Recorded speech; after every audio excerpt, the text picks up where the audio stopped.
നമസ്കാരം. ഇന്നത്തെ പ്രധാനപ്പെട്ട 10 വാർത്തകളിലേക്ക് ടുഡേ സൈലൻസ് ആരംഭിക്കാം. സ്വാഗതം. കൃഷ്ണൻകോട്ടപ്പുഴയിൽ നിന്നും മധ്യവയസ്കന്റെ മൃതദേഹം കണ്ടെത്തി. ലോകമല്ലേശ്വരം ഉഴുത്തുകടവ് കളരിക്കൽ പരമു മകൻ അരവിന്ദാക്ഷനാണ് മരിച്ചത്. ജൂലൈ 23-ന് 68 വയസ്സുള്ള ഇയാളെ കാണാനില്ലെന്ന് കാണിച്ച് സഹോദരൻ കൊടുങ്ങല്ലൂർ പോലീസ് സ്റ്റേഷനിൽ പരാതി നൽകിയിരുന്നു. മാള പോലീസ് മേൽ നടപടികൾ സ്വീകരിച്ചു. ചാലക്കുടി പരുന്തുംപാറയിൽ കാട്ടാനക്കൂട്ടം ഭീതി പരത്തുന്നു. 2 കൂട്ടമായി എത്തിയ 30-ൽ പരം കാട്ടാനക്കൂട്ടമാണ് പ്രദേശത്ത് ഭീതി പരത്തുന്നത്.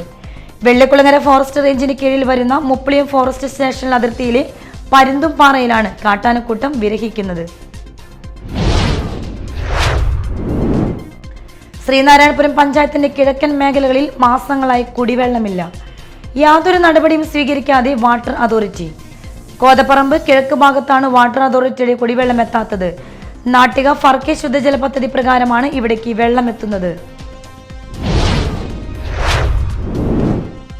തീരദേശ പാത നിർമ്മാണത്തിന്റെ ഭാഗമായി എറിയാട് പഞ്ചായത്ത് ഓഫീസ് മാറ്റാൻ തീരുമാനം. നിലവിൽ പേ ബസാർ സെന്ററിൽ പ്രവർത്തിക്കുന്ന പഞ്ചായത്ത് ഓഫീസ് താൽക്കാലികമായി പഞ്ചായത്ത് കമ്മ്യൂണിറ്റി ഹാളിലേക്ക് മാറ്റും. കുണ്ടും കുഴിയും നിറഞ്ഞ് സഞ്ചാരയോഗ്യമല്ലാത്തതായി ചളിക്കാട് പാലിയംചിറ റോഡ്. കയ്പമംഗലം ഗ്രാമപഞ്ചായത്തിലെ 8-ാം വാർഡിലെ പാലിയംചിറ റോഡാണ് മാസങ്ങളായി തകർന്നു കിടക്കുന്നത്. കുടൂർ ഗവൺമെന്റ് ഹൈസ്കൂളിൽ ഹൃദയപൂർവ്വം പദ്ധതിയുടെ ഉദ്ഘാടനവും കമാനത്തിന്റെ സമർപ്പണവും നടന്നു.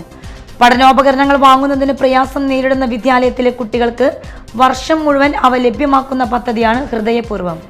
VR സുനിൽകുമാർ MLA ഉദ്ഘാടനം നിർവഹിച്ചു.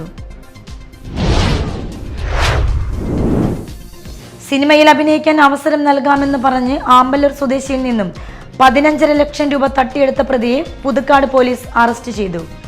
മലപ്പുറം വണ്ടൂർ സ്വദേശി പന്തലം കുന്നേൽ വീട്ടിൽ 40 വയസ്സുള്ള നിയാസ് ആണ് അറസ്റ്റിലായത്.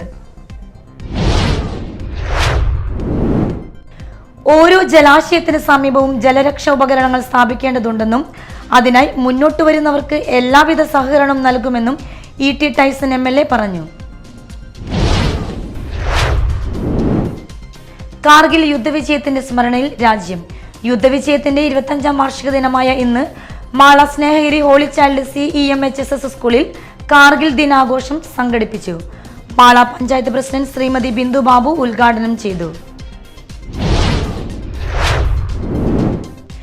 മേലഡൂർ ഗവൺമെന്റ് LP സ്കൂളിലേക്ക് അന്നമനട ഗ്രാമപഞ്ചായത്ത് നൽകുന്ന സ്മാർട്ട് ക്ലാസ് റൂമിന്റെയും കിഡ്സ് ജിമ്മിന്റെയും ഉദ്ഘാടനം നടന്നു. ഗ്രാമപഞ്ചായത്ത് വികസന standing committee chairman TK Satheesan ഉദ്ഘാടനം ചെയ്തു.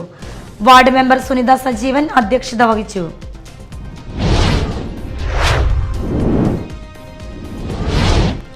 ഹൈലൈറ്റ്സ് വാർത്തകളുടെ വിശദമായ റിപ്പോർട്ട് അടുത്ത ന്യൂസ് റൗണ്ടപ്പിൽ കാണാം. ടുഡേ ഹൈലൈറ്റ്സ് ഇവിടെ സമാപിക്കുന്നു. നമസ്കാരം.